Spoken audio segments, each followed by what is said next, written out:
우리 동포사회의 미래인 어린이들이 대통령 내외께 꽃을 전달하고 있습니다.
행사를 시작하기 전에 국민의례가 있겠습니다.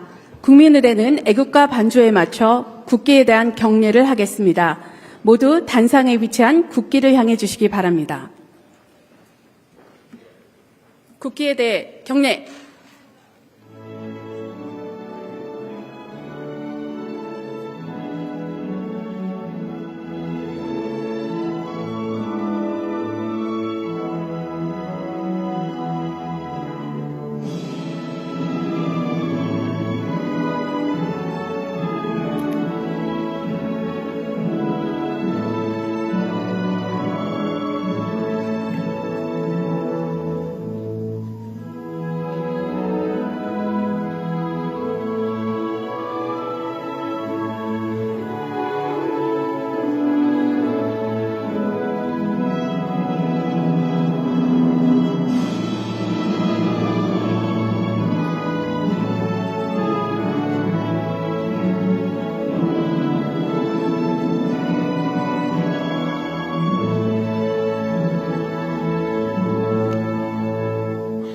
바로 모두 자리에 앉아주시기 바랍니다. 지금부터 샌프란시스코 동포 간담회를 시작하겠습니다. 안녕하십니까? 저는 오늘 행사의 사회를 맡은 한상희입니다.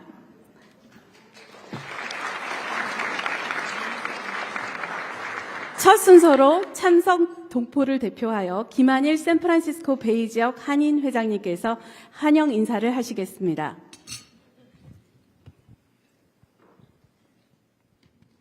안녕하세요. 김한일입니다.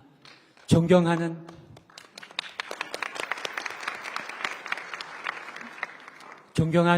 이재명 대통령님, 그리고 김혜경 여사님, 그리고 북가주 동포 여러분, 북가주 동포 사회를 대표하여 이재명 대통령님과 김혜경 여사님 샌프란시스코 방문을 진심으로 환영합니다. 대통령님과 여사님께 뜨거운 환영과 감사 박수 부탁드리겠습니다.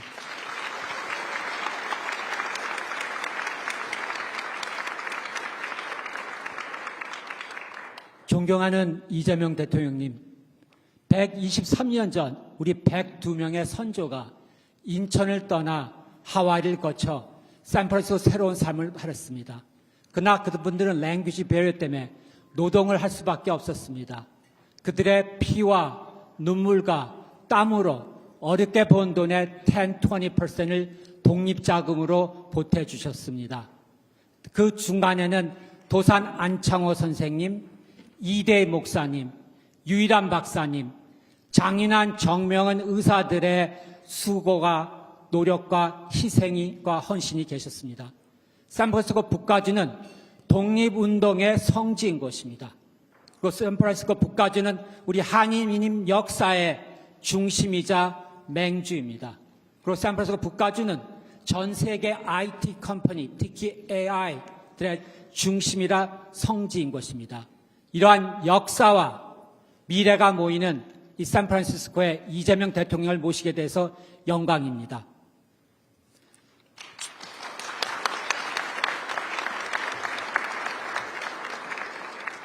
존경하는 이재명 대통령님, 대통령께서는 취임 이후에도 그 환경 속에서도 소통과 화합으로 국민 통합과 민생 화목 그리고 미래 성장의 마련에 힘써 오셨습니다. 특히 AI, 인공지능과 첨단 산업, 에너지 컨버전에서는 우리 대한민국이 전 세계에 주목받는 나라가 아닌 전 세계에서 대한민국이 원하는 대한민국으로 만드는 비전을 지시하셨습니다. 이재명 대통령의 이런 비전은 우리 해외 동포들에게는 더욱더 큰 자부심과 희망이었습니다. 앞으로 이재명 대통령의 희망으로 우리 7 밀리언 해외 동포들은 이재명 대통령과 함께하겠습니다. 123년 전 도산 안창호 선생님의 비전이 바로 샌프란시스코 시작했습니다. 오늘 이재명 대통령의 비전 AI입니다.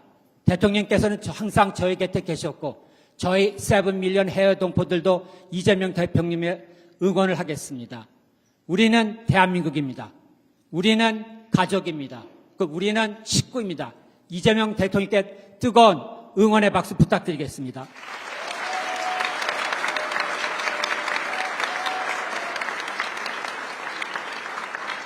다시 한번 이재명 대통령님 그리고 여사님 샌프란시스코 방문을 진심으로 환영합니다. 감사합니다.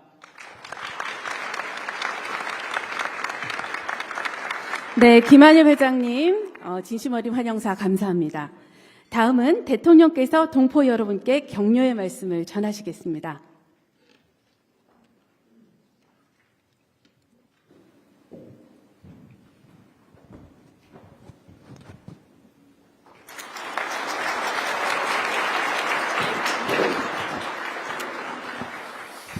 네, 우리 캘리포니아 샌프란시스코 또 그 인근에 살고 계신 우리 대한민국 국민 여러분 그리고 동포 여러분 이렇게 만나 뵙게 돼서 참으로 반갑습니다. 저도 이렇게 미리 서면으로 준비해 온 게 있는데 이건 뭐 그냥 한글로 치고 우리 회장님께서 김한종 회장님이시죠? 회장님께서 말씀하신 정말 대한민국의 새로운 미래에 관한 얘기를 듣고 보니까 저도 새로운 얘기를 좀 해야 되겠다 그런 생각이 들었습니다. 아마도 미국에 계시는 우리 재외 국민 동포 여러분들은 대한민국이라고 하는 조국의 상황이 아마 여러분들의 삶에 정말로 큰 영향을 미친다는 걸 체감하실 것 같습니다. 대한민국의 상황이 존중받을 만한 상황일 때는 여러분도 존중받았을 것이고 대한민국의 상황이 어지러울 때는 아마 여러분들도 많은 어려움을 겪으셨을 겁니다. 이제 그 혼란들은 많이 극복됐습니다. 여러분들의 노력으로 그리고 대한민국에 거주하는 우리 국민들의 노력으로 불합리함과 이 불투명함, 이 폭력성을 이겨내고 있습니다. 저는 그런 생각이 들었습니다. 인공지능 시대라고 하는 이 새로운 시대가 열리고 있는데 대한민국은 과연 그 시대를 어떻게 준비해야 되는가? 불교라고 하는 게 인도에서 시작됐는데 물론 인도가 발상지니까 아마 가장 깊이 있는 이론이 그곳에서 발전했겠죠. 그러나 불교 문화가 꼽힌 곳은 인도가 아니라 오히려 다른 나라였습니다. 이 한반도도 마찬가지로 통일신라 이후로 한반도 전역이 아주 오랫동안 불교 문화로 융성했습니다. 인공지능이라고 하는 것이 저는 마치 인류가 새롭게 불을 발견하게 된 것처럼 그걸 실생활에 이제 이용하기 시작하면서 완전히 새로운 역사가 시작되었던 것처럼 이 인공지능이라고 하는 것도 아마도 아주 짧은 시간 안에 우리의 삶 곳곳에 모두 적용되고 인공지능 없이는 살 수가 없는 결코 배제할 수 없는 그런 시절이 곧 올 거라고 보여집니다. 우리 대한민국 국민들은 여러 가지 장점들이 있습니다. 제가 어제 서밋에서 말씀드렸던 것처럼 우리 대한민국 국민들은 어려움 속에서도 새로운 길을 찾아서 또 새로운 도구를 아주 유용하게 잘 활용하는 그런 특장점을 가지고 있습니다. 식민지에서 해방된 나라 중에 민주화 그리고 산업화를 동시에 이루어낸 국가, 선진국으로 도약한 나라는 대한민국이 역사적으로 또 현실적으로 유일합니다. 위대한 국민들이죠. 평균 90% 이상 성공한다고 하는 친위 군사 쿠데타도 우리가 무력이나 출혈 없이 평화적으로 아주 아름답게 싸워서 이겨내지 않습니까? 아마 세계사에 없을 위대한 평화혁명입니다. 그리고 어쩌면 이 민주주의라고 하는 것이 과거에는 모르겠는데 현대와 같은 아주 합리적인 첨단 산업사회, 첨단 기술사회에서는 민주주의 자체가 그 산업 경제 발전에 매우 핵심적인 요소가 된다고 저는 생각합니다. 전 세계적인 아주 미세한 그리고 치밀한 경쟁이 이루어질 이 상황에서는 합리성, 객관성, 투명성, 예측 가능성 이런 것들이 이 경제 성장 발전, 기술 발전에 크게 도움이 될 수밖에 없습니다. 불투명하고 폭력적이고 어지럽고 예측 가능하지 않고 이런 사회에서는 기술 문명이라고 하는 게 자리를 잡기 어렵죠. 그래서 저는 대한민국에 정말 진정한 새로운 기회가 왔다 이렇게 생각합니다. 우리 다음 세대가 살아갈 우리 대한민국은 이제 과거에 김구 선생이 말씀하셨던 것처럼 문화로 전 세계에 영향을 끼치는 문화 강국으로 도약하고 있습니다. 이 문화라고 하는 것도 어찌 보면 민주주의와 아주 잘 어울립니다. 문화는 자유로움 그 자체죠. 개인의 창의성과 개성 그리고 자유로움 이게 문화의 근본일 텐데 이게 곧 민주주의 아닐까 그렇게 생각이 됩니다. 산업 경제적 측면에서 이제 인공지능이라고 하는 것이 실생활과 기업 또 산업 경제 현장에 현실 세계 속에 아주 철저하게 영향을 미치고 또 이게 중심이 되는 사회가 될 텐데 이걸 국가적 단위에서 미리 준비해야 된다라는 게 저의 생각입니다. 그리고 놀랍게도 1년 정도밖에 되지 않았지만 우리가 대한민국에 나아갈 방향을 첨단 기술과 또 인공지능 분야에 집중하기로 한 것이 아주 짧은 시간이긴 하지만 크게 영향을 미쳐서 전 세계가 대한민국을 이제 관심을 가지고 지켜보게 됐습니다. 어제의 상황을 직접 보신 분도 꽤 계실 것인데 저 자신도 가끔씩은 이렇게 놀랄 정도입니다. 물론 저의 기대치도 있죠. 그러나 언제나 우리의 기대치를 넘어서 반응이 있습니다. 대한민국에 대한 기대가 참으로 크다라는 생각을 어제도 또 하게 됐습니다. 우리가 예상하고 기대했던 것보다 훨씬 그 이상이었던 것이죠. 저는 대한민국을 대체 불가한 나라로 만드는 것이 목표입니다. 대한민국은 인구나 영토가 적고 또 주변의 지정학적인 어려움 때문에 다른 나라들과 비교하기 어려울 만큼 객관적 조건은 그렇게 좋지 않습니다. 그러나 우리가 하나의 갈 길이 있죠. 대한민국 없이는 아무것도 할 수 없다라고 판단할 만큼 핵심 요소가 되는 것입니다. 기술적인 측면에서도 인공지능이라고 하는 새로운 산업 영역에서도 또 문화에서도 어쩌면 민주주의라고 하는 정치 제도에 있어서도 대한민국은 언제나 모범이 되고 대한민국을 따라가면 될 그런 전범이 될 수 있을 것입니다. 대한민국이 없이는 인공지능도 산업발전도 가능하지 않다. 그리고 그런 영역들을 최대한 많이 만들어내는 거죠. 지금은 반도체 정도지만 앞으로는 피지컬 AI 그리고 또 새로운 산업 영역들이 수없이 생겨날 것입니다. 그 새로운 사회에 대한민국은 빠져서는 안 될, 대한민국이 빠지면 진전할 수 없는 그런 상황을 만들어 나가는 것. 우리가 지금까지는 다른 나라 아니면 기존의 사례들을 배워서 추격해서 따라가는 그런 작전을 했다면 지금부터는 다른 나라보다 반발짝 앞서서 선도자가 되는 그런 대한민국을 꼭 만들어 보고 싶습니다. 그리고 실제로 가능한 상황이 됐습니다. 여러분도 대한민국이라고 하는 또는 여러분이 대한민국 국민이라는 사실들에 대해서 외부적 평가가 바뀌고 있는 걸 느끼지 않습니까? 잘 동의가 안 되세요? 네. 실제로 느끼실 겁니다. 그런 얘기들 가끔 제가 정상회담을 하면 듣는 얘기가 몇 가지 있어요. 첫 번째는 선진국들 같은 경우는 자기들 나라에 반도체 공장을 하나만 세우자. 이게 제일 요청이 많아요. 그러나 그 다음 예를 들면 뭐 소위 중진국이라고 할까? 아니면 뭐 웬만한 국가들은 대개 그런 얘기들을 합니다. 방어 미사일 시스템, 방공망을 좀 빨리 우리 먼저 줄 수 없겠냐. 요즘은 이제 국제 분쟁이 심해지니까 그 수요가 엄청나게 많아졌고 또 대한민국 방공망이든 이런 무기 체계들이 매우 효율적이고 매우 싸다는, 즉 가성비가 높다는 사실이 다 알려지면서 요구가 매우 많아지고 있어요. 근데 문제는 이게 생산 역량에 한계가 있으니까 순서가 있지 않습니까? 이 순서를 좀 빨리 해줄 수 없냐, 이런 부탁을 합니다. 또 하나 많이 듣는 얘기들이 어떤 거냐면,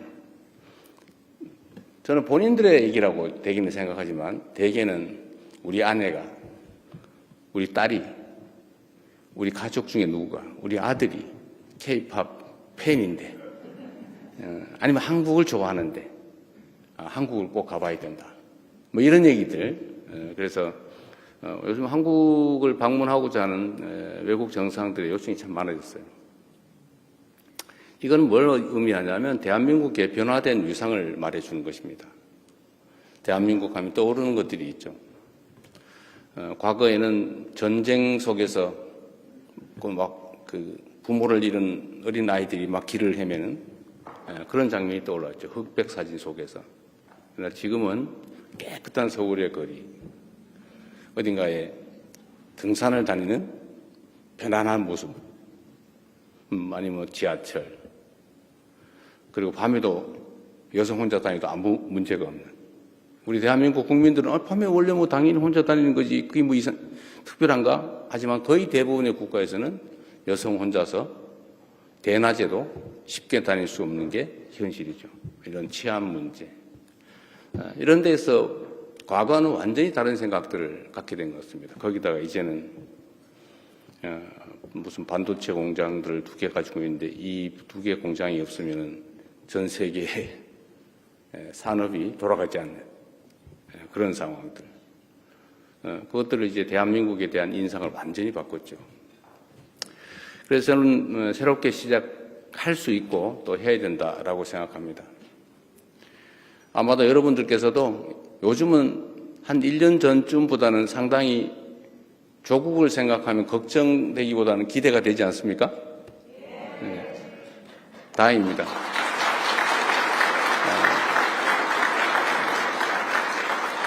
우리 국내에 계신 대한민국 국민 여러분들을 포함해서 해외에 계신 여러분을 포함한 많은 교민들, 동포들의 노력 덕분입니다. 저절로 좋은 시절이 오진 않죠. 모두가 일상적으로 노력한 덕분입니다. 대통령으로서 이렇게 고민 간담회를 하면 이렇게 저에 대해서 어떤 기대를 가지고 있는 게 실제로 느껴집니다. 조금 전에도 보니까 제가 10몇 년 전에 미국 가서 함께 사진 찍었다고 누가 보여주시던데, 제가 가끔씩 이제 해외 출장을 가면 그분들이 하시는 말씀들이 되게 비슷합니다. 조국이 자랑스러워지면 좋겠다. 우리가 조국을 걱정하는 게 아니라 조국이 우리를 걱정해 주면 좋겠다. 그런 마음 여러분도 다 가지고 계시죠? 이제는 앞으로 꼭 그래야 됩니다. 그리고 조국이 어떻게 하면 좀 더 나아질까를 고민하면서 대한민국의 주권자로서 투표권이라고 하는 권한 행사를 하려고 그랬더니 무슨 투표소도 하나 근처에 없어가지고 비행기 타고 몇 시간씩 가고, 심지어 또 다른 지역은 이틀씩 걸리기도 한다 그래요. 하루 종일 비행기 타고 교통편 바꿔서 가서 투표하면 하루가 지나가지고 다음날 돌아온다고. 그래도 악착같이 그 한 표를 찍겠다고 간다고 합니다. 우리 대한민국 국내에 있을 때는 그 생각이 그렇게 절박하지가 않죠. 뭐 바쁘면 안 할 수도 있고 이렇게 생각하지만 해외에 나와 계시면 이 조국이라고 하는 무게가 너무 크다 보니까 내 단 한 표라도 우리 조국에 내가 의사표현을 해야 되겠다라는 생각으로 엄청난 비용을 들여서 엄청난 시간을 들여서 그렇게 투표를 하기 위해서 다닌다고 합니다. 근데 그게 제일 마음 아팠어요. 여러분도 아마 그러실 겁니다. 그래서 이 문제는 저희가 앞으로 좀 체계적인 개선책을 마련해 보려고 해요. 뭐 투표소를 늘리는 방법도 있겠고, 우편 투표를 도입하는 방법도 있겠고, 좀 더 안전성이 확실히 보장이 된다면 뭐 전자투표를 하든지. 미국도 대통령 선거 아직도 우편 투표하고 있죠. 그런데 왜 우편 투표를 도입하지 못하느냐 그랬더니 이런 얘기를 했습니다. 어떤 나라는 우편 제도가 제대로 발달하지 않아서 너무 오래 걸리고 중간에 또 누가 슬쩍 어떻게 하기도 하고 해서 불안정해서 그런다고 해서 제가 그랬어요. A 지역의 투표가 잘 안 된다고 충분히 미국 같은 경우는 투표할 수 있는데 왜 A 지역이 안 된다고 미국까지 그렇게 똑같이 그 기회를 박탈할 필요가 있냐. 누군가가 못했으면 거기를 개선할 생각을 해야지 다른 사람들이 못하고 있으니까 당신들도 하지 마 라고 하는 게 옳으냐. 제가 이렇게 얘기하고 있습니다. 그렇지 않습니까?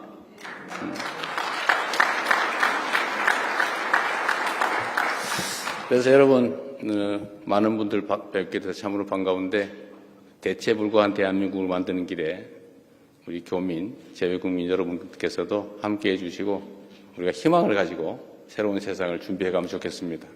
지금은 너무 어렵고 또 절망이 많이 우리 앞을 가리는 것 같지만 우리 학이 따라서 우리 다음 세대들은 우리가 살았던 것보다 더 나은 삶을, 더 많은 기회를 누리면서 꼭 살아야 되지 않겠습니까? 그런 세상을 여러분과 함께 만들어 보겠습니다. 감사합니다.